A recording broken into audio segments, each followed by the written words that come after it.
Muy bien, ¿cómo les va? Vamos a empezar una nueva clase, una nueva unidad. Ya estamos en la unidad 4, que sería la tercera unidad que vamos a ver. Vamos a dejar calidad para después. La unidad es planeamiento y control de la producción. Hoy vamos a ver planificación de la producción como primera parte. Y después veremos fabricación. Es posible que esta clase la grabemos en más de una, va a ser más de una grabación por una restricción de tiempo que tenemos, debido a que recuerden que no podemos hacer archivos mayores a 20 megas porque el Moodle o el aula virtual no los acepta. Aprovecho para recordarles que más tarde les voy a enviar un pequeño audio con un pequeño slide, uno solo, con la explicación de cómo hacer el parcial del lunes que viene. Muy bien.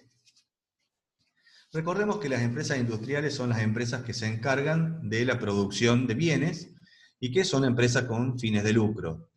Entonces tienen un conjunto de objetivos referidos a la venta de los productos para obtener una diferencia económica.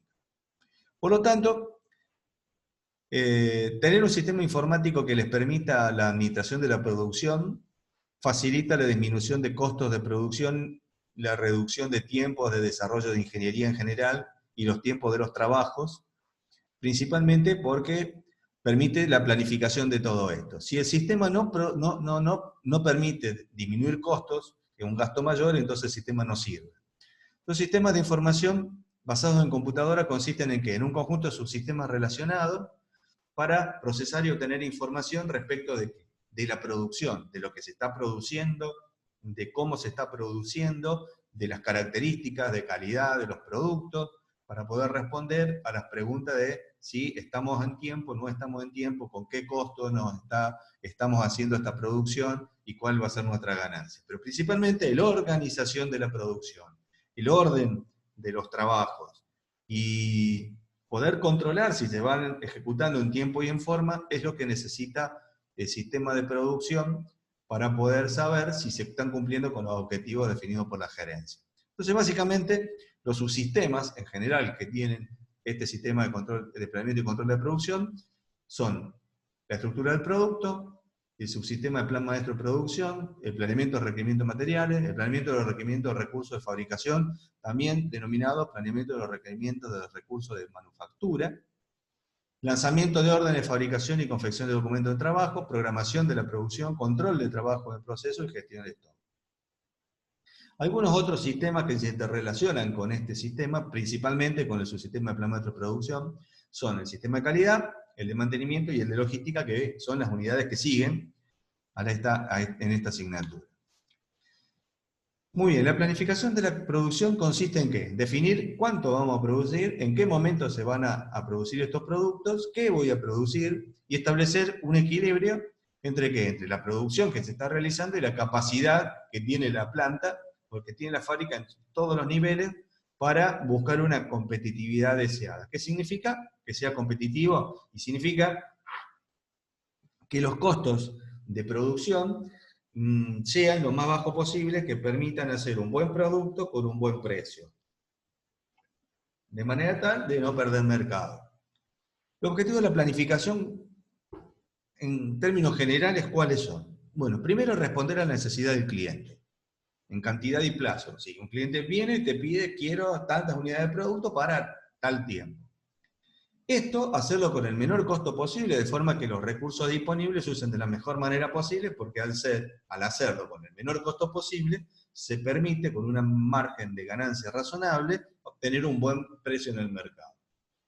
Disponer de las materias primas y demás elementos de fabricación en el momento necesario para la producción. Ya vimos en esto este tema de que compro todo al principio o no compro al principio, que esto de balancear los costos de almacenamiento con los costos de adquisición. Entonces, disponer de las materias primas y demás elementos de fabricación en el momento oportuno es teniendo en cuenta la política de compra. Establecer las cantidades que deberán fabricarse por periodo para cada producto. Eso tiene que ver si la empresa hace distintos productos, ¿sí? O tiene distintas líneas de productos. utilización óptima de los recursos y cero stock. La idea es no tener stock, lo cual es prácticamente imposible. Entonces el objetivo va a ser minimizar los stocks de la manera que mejor convenga, disminuyendo los costos. Para la realización de la planificación de la producción hay que tener en cuenta al menos los siguientes elementos. Primero, basarlo en un pronóstico de la demanda. Pronóstico ya lo vimos, ¿sí? Asociado a ¿qué? A la compra, pero en este caso también lo tenemos que asociar a la producción. El mismo concepto de pronóstico que teníamos nosotros, que vimos en stock, que tiene que ver con el pronóstico de venta, o sea, calcular la demanda estimada anual de cada uno de los ítems de producción de nuestros productos que vamos a hacer, va a afectar tanto a las compras de insumos y materia prima como a la producción, si somos una empresa productiva. Entonces, un buen pronóstico de la demanda, definir los objetivos de la planificación estratégica de la empresa, cuáles son para el área de producción, y planificar la producción teniendo en cuenta los objetivos de la planificación estratégica. La planificación de la producción se la suele denominar planificación agregada en términos industriales, y tiene que ver con la planificación específica de todos los ítems que se van a producir, a mediano y largo plazo. Básicamente, a mediano y largo plazo, no, a mediano y corto plazo. Y definir la estructura del producto. La estructura del producto va a ser el primer subsistema que vamos a manejar, y la estructura del producto vendría a ser el inicio de todo. ¿Por qué? Porque la estructura del producto define cómo es el producto, cuáles son sus partes, y también define cuáles son las materias primas de que se componen cada una de las partes. Entonces la estructura del producto, recuerden, es la salida principal del área de la función de ingeniería de producto, es la que después de investigación y desarrollo desarrolla el producto, desarrolla los planos del producto, las partes que tiene el producto, y define exactamente cada parte con su código de parte, con su ubicación dentro de la estructura, dónde va, y cuáles son las materias primas necesarias para esto, para hacer cada una de las partes que se compone un producto, y dividiendo la materia prima en principal y secundaria, teniendo en cuenta que secundaria es cuando la materia prima principal no se obtiene en el mercado. ¿Qué otra la podría reemplazar? Entonces, la estructura del producto, ¿qué viene a ser? Y la estructura del producto, entonces, es un diagrama de tipo arborescente, porque parece un árbol, un grafo parece, ¿sí? Construido a partir de relaciones conjuntos-componentes, donde unos son padres y otros son hijos. En este caso, tenemos esta silla, ¿sí? La vamos a llamar silla 1, silla, ¿sí? Y la silla se divide en el ensamble del asiento, en el ensamble del respaldo y en el ensamble de las patas. El ensamble del asiento tiene un cuerpo y un relleno de espuma. El cuerpo tiene un marco soporte y los soportes, y el marco tiene unas piezas de madera y tornillos. ¿Correcto? Entonces fíjense que esta es la estructura de cómo está compuesto el producto. Este es el punto principal, silla, ¿sí? El ensamble de asiento es padre, el cuerpo de asiento es hijo, pero el cuerpo de asiento es padre, y el marco de soporte es hijo, pero el marco de soporte es padre, y la pieza de madera es el hijo, y el tornillo también es hijo de este componente. Entonces esto nos da primero una idea de cuál es la estructura que tiene. Parte desde el nombre del producto. ¿Cuáles son los elementos en que nosotros lo podemos armar? Esto es una operación, ensamble de las patas. El ensamble del respaldo es una operación. El ensamble del asiento también es una operación, y acá tenemos de qué está compuesta. ¿Sí? Entonces fíjense que de esta estructura también sale cuáles son las operaciones que necesitamos hacer y cuál es el orden en que nosotros vamos a necesitar, ¿sí?, hacer esto. ¿Correcto? Seguramente que si hacemos ensamble del respaldo y lo abrimos también, vamos a tener que, hay un cuerpo del respaldo con alguna otra característica, el ensamble de las patas también, vamos a tener que cortar las patas, cortarlas, ponerle un regatón, no sé. Acá armamos solamente una parte como para mostrar. Pero esto, cada uno tiene sus suboperaciones, si se quiere. Entonces fíjense que no solamente me da una idea de la estructura que tiene el producto, sino también de las operaciones necesarias, y yo de acá podría inferir, ¿sí?, o deducir, si se quiere, cuáles son las operaciones que, que deberían realizarse. Entonces, no solamente obtenemos de acá cuál es la materia prima, cuerpo del asiento, marco de soporte, el marco de qué componente, la espuma de qué tipo de espuma, ¿sí? Sino que también tenemos una idea de la secuencia de fabricación que se debería hacer, qué operaciones se hacen primero y qué operaciones se hacen después, o qué operaciones se podrían hacer al mismo tiempo para poder armar esta silla. Entonces la estructura del producto es la información básica de la cual se desprenden el maestro, el archivo, la base de datos principal de materias primas y la de secuencia de fabricación. Ahora, los elementos que contienen la estructura del producto se denominan en términos generales ítems. Y estos ítems pueden ser reales, o sea que yo los puedo tocar y palpar, tal cual son, como los caños o la madera, un caño de 5 milímetros o regatón de 5 milímetros de un banco, o la madera cuadrada, de espesor tanto, de características de pino, o de ébano, o de algarrobo, no sé, el material, ¿sí? Es un ítem real. Ahora, los ítems ficticios son los que representan unas características. Por ejemplo, el color. ¿De qué color es la silla? Marrón. Y entonces, ¿yo voy al almacén y encuentro el color marrón? No, no voy a encontrar el color marrón. ¿Qué voy a encontrar? Y voy a encontrar una tela, o voy a encontrar una cuerina, o voy a encontrar un cuero, que lo voy a llamar marrón, que lo voy a llamar marrón caqui, que lo voy a llamar marrón oscuro, que lo voy a llamar, no sé, cualquier otro término que se suelen utilizar y le dan un determinado color. ¿Sí? Lo mismo pasa con las pinturas o con los barnices.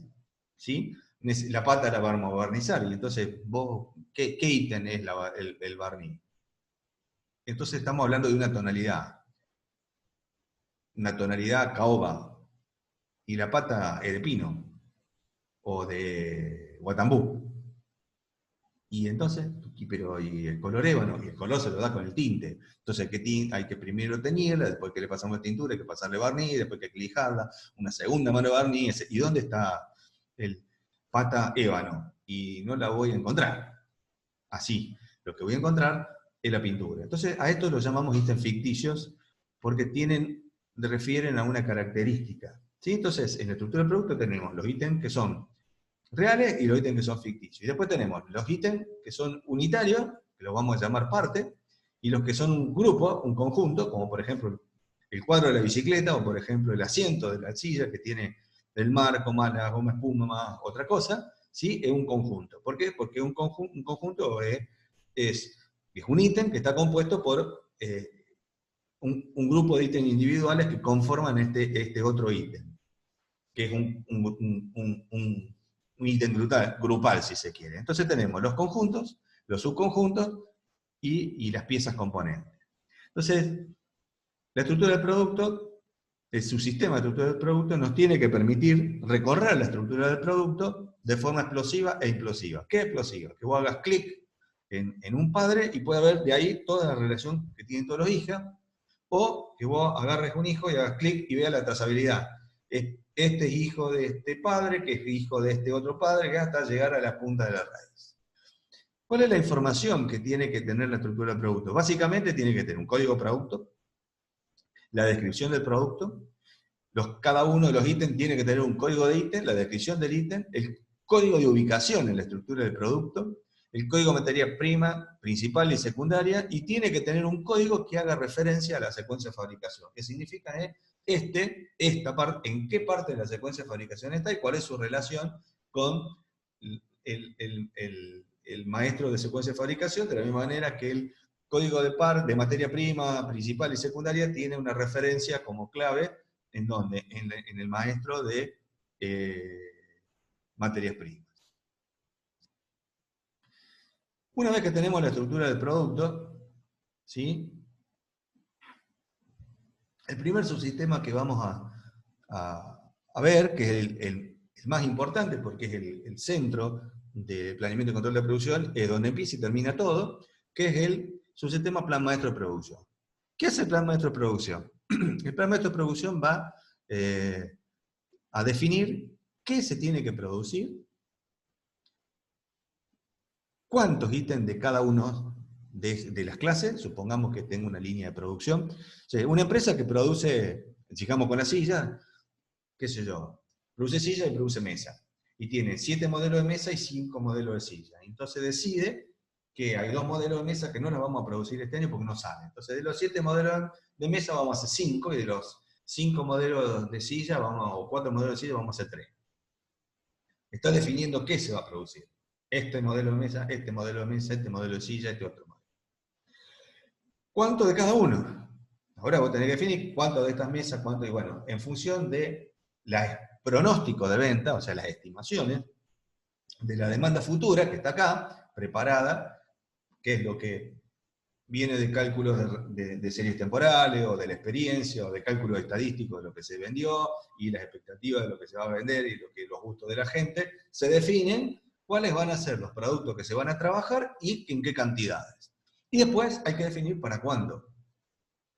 Entonces, básicamente, las cantidades de fabricar son una pequeña ecuación que tiene que ver con el pronóstico de la demanda más la demanda que vos o sea, al principio del periodo vos tenés órdenes de producción que se te solicitaron, que quedaron del año pasado, que todavía no las entregaste. Entonces vos tenés lo que tengo que fabricar que viene del año pasado, menos lo que tengo en existencia en stock, ¿sí? Menos lo que estamos produciendo, ¿sí? ¿Sí? ¿Estamos? Que todo esto, entonces tengo el pronóstico de la demanda, más lo que tengo de demanda que viene del año anterior, que todavía no lo produje, menos las existencias que tengo, menos los que estoy produciendo, entonces más o menos la demanda, la cantidad a fabricar por un determinado periodo es tanto. Ahora, el punto cuál es, que vos no sabés con qué frecuencia. Podés estimar la frecuencia. ¿Qué significa esto? Y vamos a producir, ¿sí?, continuamente tantas unidades, o esto va a fluctuar a veces más, a veces menos. Eso no lo sabemos. Pero el plan maestro de producción lo que va a hacer es, va a definir, bueno, vamos a hacer esto. ¿Sí? ¿A qué frecuencia? ¿A qué ritmo? Al ritmo que se calcula como el ritmo normal de producción, que es el más económico. A una determinada velocidad, que es la velocidad que a vos te permite mantener balanceados tus costos de fabricación, que eso lo vamos a ver cuando veamos fabricación. Entonces, va a necesitar, primero, saber si tiene los materiales y la materia prima para la producción, y segundo, hay que saber si tiene espacio en la planta, para poder producir. El espacio en la planta, nosotros lo definimos como ¿qué? Como capacidad. Entonces, debe consultar algunos subsistemas que son los que van a manejar los recursos. Entonces, el primer subsistema con el cual va a trabajar es su sistema de planeamiento de requerimiento de materiales. ¿Sí? También denominado PRM1, porque después está su sistema de planeamiento de requerimiento de manufactura o de fabricación, que es el PRM2. Entonces, el plan maestro de producción tiene como salida, tiene como salida la cantidad de ítems finales que se van a hacer. Ítems finales, que son sillas. No ítem despiezado, porque ítem despiezado serían 100 sillas, son 100 respaldos, 100 asentaderas y 400 patas, ¿sí?, con 400 regatones, por ejemplo. ¿Sí? Entonces, no, son ítems finales. El despiece se hace después. Entonces, lo que va a hacer el plan maestro de producción es consultar a través de su sistema de planeamiento de requerimiento de materiales si esos materiales y la materia prima entonces están disponibles. El planeamiento de requerimiento de materiales va a realizar, ¿sí?, el manejo va a calcular los materiales, la materia prima, y también podemos hablar del manejo de productos terminados. ¿Sí? Entonces, cuando el plan maestro de producción le dice al planeamiento de requerimiento de materiales, hay que hacer tanto de este producto, lo que va a hacer es considerar a la solicitud del plan maestro de producción como una demanda. Y entonces el maestro de producción le puede decir, de los ítems que tenés, que hay en almacén, separá tanto para tal persona, y le puede decir también, vamos a producir una cierta cantidad de ítems nuevos. Entonces, el plan maestro del PRM1 va a diferenciar lo que se denomina demanda independiente o demanda dependiente. ¿Sí? La demanda independiente es la que no forma parte del proceso productivo, o sea, me está pidiendo partes, o me está pidiendo partes para vender, o me está pidiendo producto terminado. Y todo lo que tiene que ver con el proceso productivo en las distintas fases del proceso, ¿sí? Lo va a considerar como demanda dependiente y lo va a trabajar, ¿sí? De manera diferente. Entonces, uno va a hacer solicitudes a los almacenes de partes para vender o de producto terminado, y otros van a hacer solicitudes a los almacenes de materia prima y materiales. De esa manera lo discrimina y va a tener su relación con el maestro de stock. O sea, se va a fijar si en el stock hay stock de estos productos terminados para poder respaldar la demanda de producto terminado, o de piezas y materiales para poder enviar al área de producción en un momento determinado para poder producir las cantidades que quiere el plan maestro de producción que se produzca.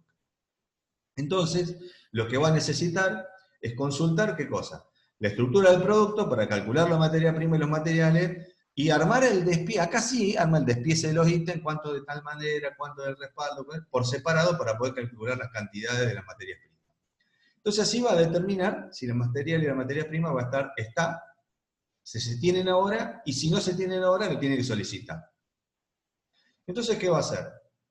Fijarse en el stock, si están, ¿sí? Las cantidades, y las que están reservarlas para una determinada fecha, y las que no, enviar un pedido de compra, un pedido de materiales al área administrativa, al área contable, al área de compra, para que de compra ajuste el sistema de compra, pedirle a los proveedores esto, que los proveedores vengan de la historia, para que en un momento determinado, las cantidades que están faltando estén.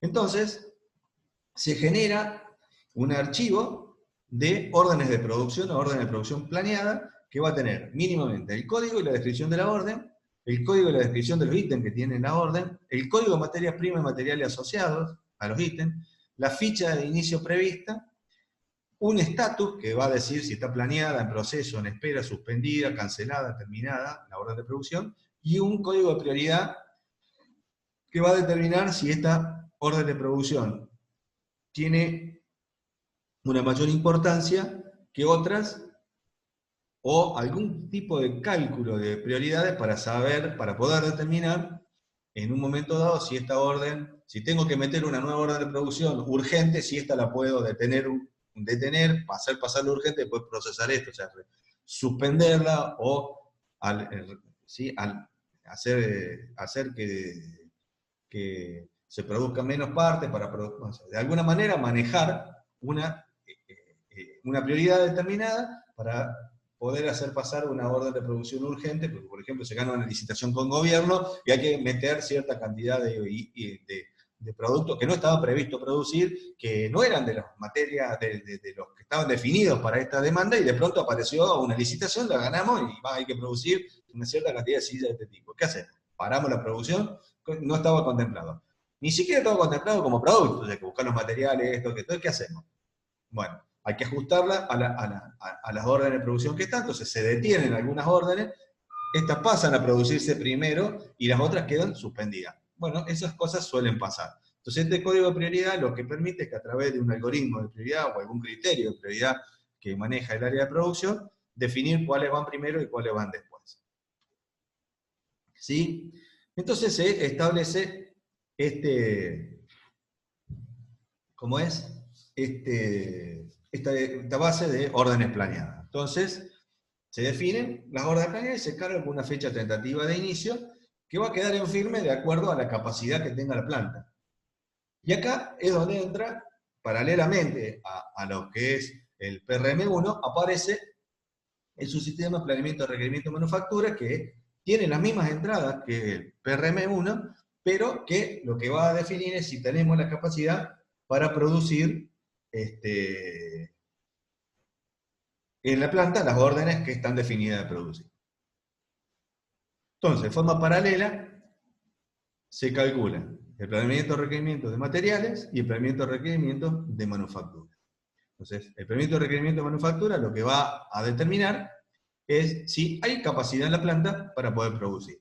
Entonces, la capacidad es la cantidad de unidades de producto que se pueden hacer, ¿sí?, en un determinado turno o trabajando a pleno con la maquinaria y los hombres que tenemos.